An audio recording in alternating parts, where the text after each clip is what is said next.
Islam itu damai. Mereka bikin cara, mereka bikin ulang.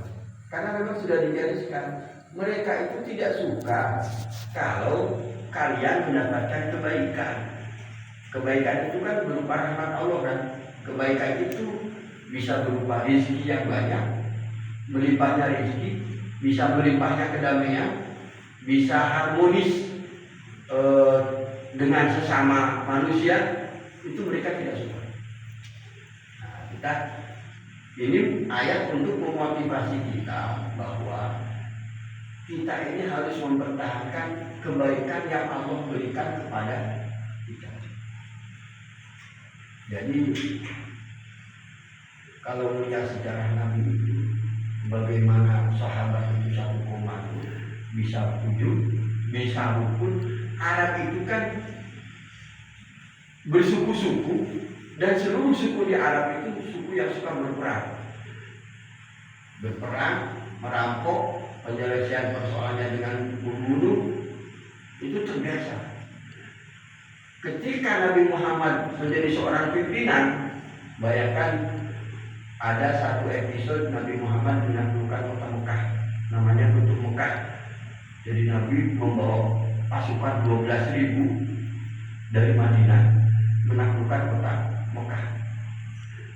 Orang Mekah langsung kejar semua, takut semua. Nabi Muhammad yang tadinya mereka rendahkan, mereka hina, mereka sepelekan, ujung-ujung membawa pasukan 12.000. Bayangkan, idza jaa nasrullahi wal fath wa ra'aitan nasa yadkhulun.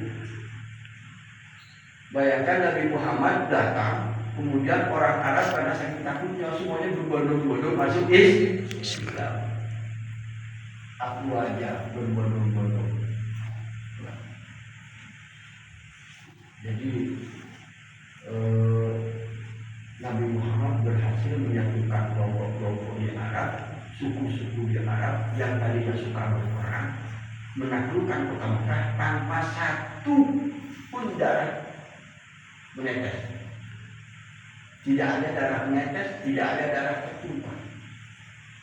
Karena orang pada akhirnya hormat dengan Nabi. Dan Nabi dengan elegan, siapa yang masuk masjid selamat, aman. Siapa yang masuk rumah Abu Sufyan, selamat. Siapa yang tinggal di rumah, selamat. Karena tujuan Nabi menuju Ka'bah. Jadi orang menyelamatkan diri masing-masing. Ada yang masuk rumah Abu Sufyan, ada yang masih di Haram, ada yang di rumah, selamat. Nah, sejak saat itulah secara resmi Nabi Muhammad menjadi pimpinan seluruh Jazirah Arab. Nah, tadi dibilang bahwa Nabi Muhammad itu dari redaksi yang dipilih itu, kata-kata undurna wasma'u itu menunjukkan Nabi Muhammad itu seorang pimpinan, bukan hanya sebagai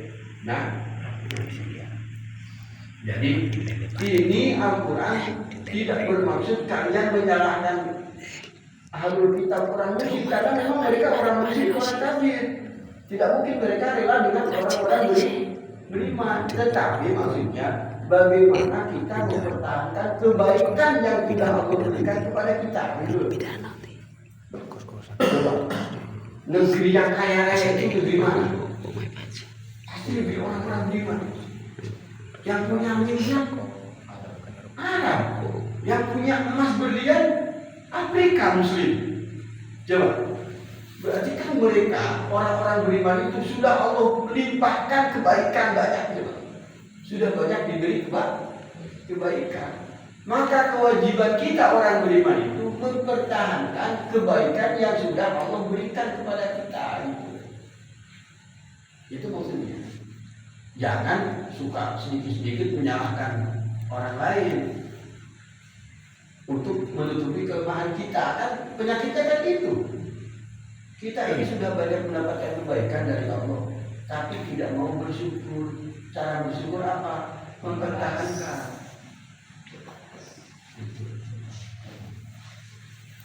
Ya, jadi mereka tidak akan suka kalian mendapatkan anugerah kebaikan dari Allah. Wallahu yahtassu bi rahmatihi man yasha. Padahal Allah itu secara khusus memberikan rahmat kepada orang-orang yang dikehendakinya. Terserah Allah mau memilih siapa, mau memberikan kepada siapa kebaikannya, kan terserah Allah.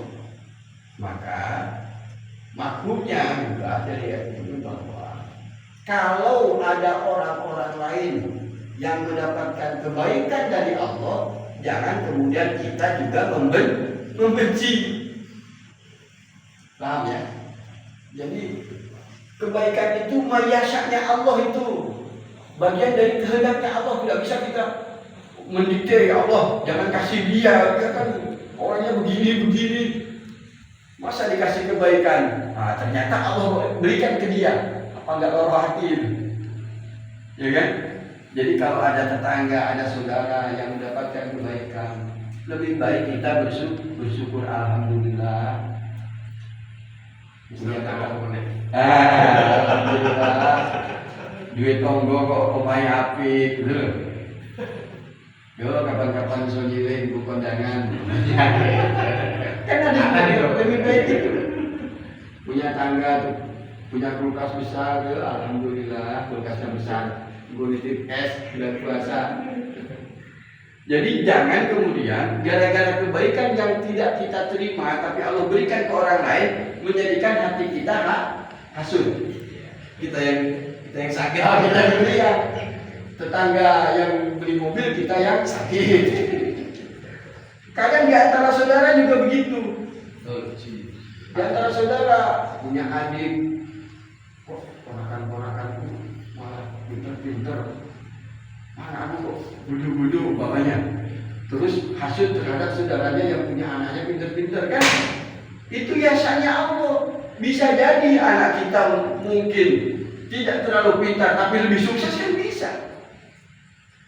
Lebih baik kita itu mendekatkan diri kepada Allah. Disyukuri saja, ya Allah, aku tidak tahu rahasiamu, tapi seluruhnya akan aku rumah, akan aku syukuri.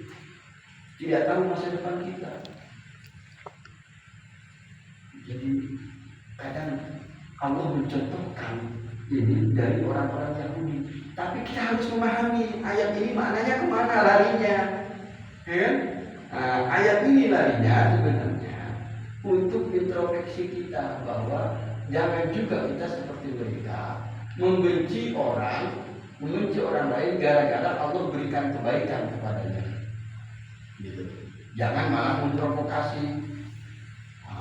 Itu dapat beli mobil itu kan kemarin yang belum tahu itu gitu. Malah dibikin fitnah, ya kan? Malah dibikin cerita-cerita yang fitnah lah itu. Jadi lebih baik kita apa yang kita terima kita syukuri, apa orang lain terima juga kita syukuri. Jangan kemudian menimbulkan hasud, karena itu perilaku Yahudi. Allah itu tidak bisa kita dikte. Allah itu semau-maunya Allah. Jangan melihat orang yang sedang kesulitan kemudian malah kita joroke. Oh, mulane ta. Ini kan ada begitu. Mulane, bahasa mulane itu. Betul. Ya kan? Betul. Nah, kita tidak tahu bahwa hal serupa bisa juga terjadi pada kita. Ya kan? Bisa juga. Mulane orang beriman itu lebih baik kata-kata itu dipilih. Kata-katanya dipilih, dipilah. Jangan menggunakan kata-kata yang merendahkan, memperolok-olok. Itu tidak boleh. Nah, insya Allah besok baru kita mau mengkaji dasar-dasar fikih.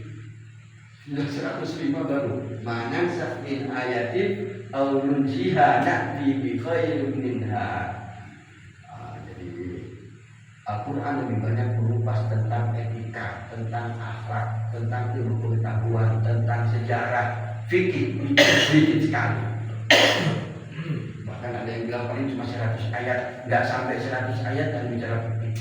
Tetapi yang paling banyak kita gegeran, tertekan gara-gara fikih. Kenapa tidak perbaiki saja akhlak kita?